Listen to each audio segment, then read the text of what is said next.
Shalom Bapak Ibu Saudara, senang sekali bisa menjumpai Bapak Ibu Saudara lagi dalam Gema Gerakan Merenungkan Alkitab. Dan hari ini kita akan lihat firman Tuhan di dalam Yesaya pasal yang ke-30 ayat yang ke-15. Yesaya pasal 30 ayat yang ke-15. Sebab beginilah firman Tuhan Allah yang Maha Kudus, Allah Israel, dengan bertobat dan tinggal diam, kamu akan diselamatkan. Dalam tinggal tenang dan percaya terletak kekuatanmu, tetapi kamu enggan. Saudara, di dalam kehidupan ini kita menghadapi banyak hal. Kita disibukkan dengan banyak hal. Kita menghadapi berbagai macam persoalan kehidupan, persoalan pekerjaan, persoalan rumah tangga, persoalan hubungan-hubungan dalam kehidupan kita, dan masih banyak lagi persoalan-persoalan yang kita hadapi dalam menjalani kehidupan ini. Nah, seringkali kesibukan-kesibukan dan berbagai macam persoalan-persoalan yang kita hadapi membuat kita menjadi sulit untuk tenang, kita menjadi sulit untuk berdiam diri. Bahkan ketika seolah-olah semua situasi, keadaan di sekeliling kita melawan kehidupan kita. Bisa jadi, mungkin contohnya, saudara sedang diperlakukan tidak adil. Mungkin saudara sedang dikhianati dan dikecewakan. Saudara kecewa oleh seseorang yang saudara harapkan sesuatu. Atau mungkin saudara kecewa menghadapi semua situasi saudara. Saudara kecewa menghadapi keadaan-keadaan yang sedang saudara jalani. Itu seringkali membuat kita akhirnya cenderung untuk bereaksi dalam kehidupan. Ada sebagian orang yang kemudian berusaha dengan kekuatannya. Ada sebagian orang yang kemudian berusaha bereaksi untuk mencari jawaban demi jawaban dalam kehidupan. Sehingga yang terjadi gini, kita bukan memilih untuk berdiam diri. Kita memilih untuk membalas. Kita memilih untuk bereaksi dan ternyata reaksi kita salah dan keliru. Nah, sebenarnya yang paling penting menghadapi semua situasi, keadaan kita adalah respon kita. Yang menentukannya adalah respon kita. Jadi persoalan kita bukan masalah yang kita hadapi. Persoalan kita bukan situasi yang kita hadapi. Tapi selalu persoalannya adalah bagaimana kita bereaksi, bagaimana kita berespon. Nah, Alkitab atau firman Tuhan hari ini memberitahu kepada kita ada sebuah respon yang penting untuk kita pertimbangkan hari ini. Tuhan mau supaya kita berdiam diri dan menjadi tenang. Mengapa berdiam dan menjadi tenang merupakan jalan yang Tuhan sarankan buat kita?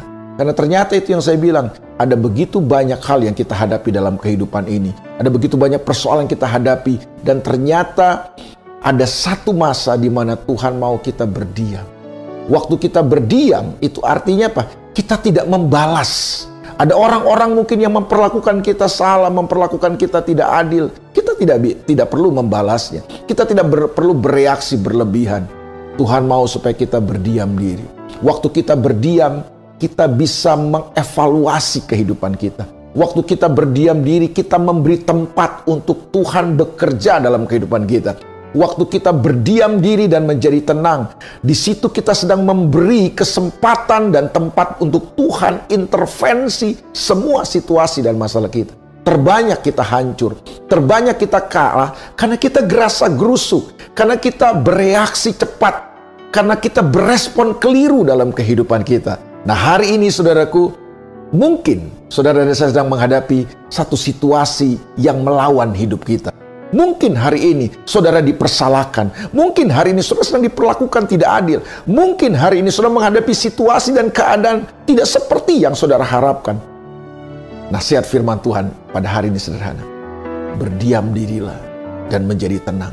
Karena di situ ternyata letak kekuatan kita. Mengapa berdiam diri dan tenang?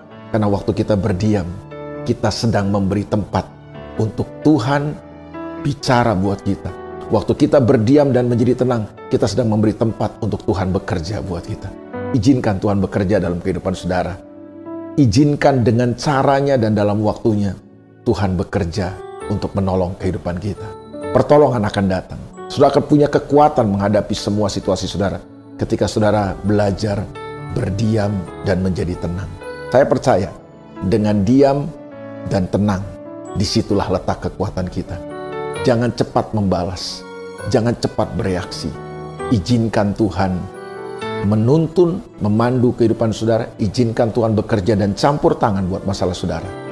Percayalah, pertolongan Tuhan pasti datang dalam kehidupan saudara. Dia tidak pernah terlambat, pertolongannya tepat pada waktunya. Selamat mengambil jalan, berdiam diri, dan menjadi tenang. Tetap percaya bahwa ada Tuhan yang tetap pegang kendali semua kehidupan ini. God bless you all. Tuhan berkati saudara. Mari kita berdoa. Bapa, dalam nama Yesus, ampuni kami. Kalau selama ini kami seringkali gerasa gerusu. Seringkali kami tergesa-gesa, terburu-buru. Kami cepat bereaksi. Kami cepat marah. Kami cepat membalas. Kami cepat menjadi kecewa. Tuhan, tolong kami. Ajar kami untuk kami dapat berdiam diri dan kami menjadi tenang. Waktu kami berdiam diri, kami bisa evaluasi semua. Waktu kami berdiam diri, kami bisa melihat tangan Tuhan bekerja di dalam persoalan-persoalan hidup kami. Dan kami percaya pertolongan-Mu akan datang tepat pada waktunya. Tolong umat-Mu hari ini, supaya kami belajar berdiam diri dan menjadi tenang. Disitulah letak kekuatan kami. Dalam nama Tuhan Yesus, kami berdoa dan mengucap syukur. Amin. Selamat mengalami kekuatan waktu saudara dan saya berdiam diri dan menjadi tenang. God bless you.